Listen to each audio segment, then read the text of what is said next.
चित्रड़ार स्थानीय शीर्षापाल मौजार press club गृहर भित्तिप्रस्तर स्थापन कले विधायक।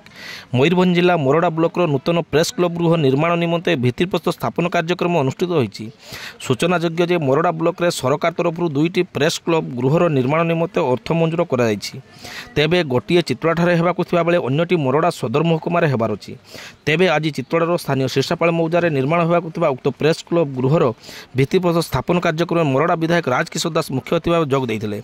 आनुष्ठानिक भाव शिलान्यास स्थापन करने सहित बीडीओ जयकृष्ण पात्र, तहसीलदार उत्तम जेना, ए मोतीलाल तुंग, हल्दीपाल समिति सभा तन्मय दास, सरपंच मालती मारंडी, वरिष्ठ सांबादिक रणजित कुमार साहू, रवींद्र महांतो, अविनाश महांती, तुषारकांत बेहरा, रजत महांतो, अरविंद तुंग उपस्थित थिले।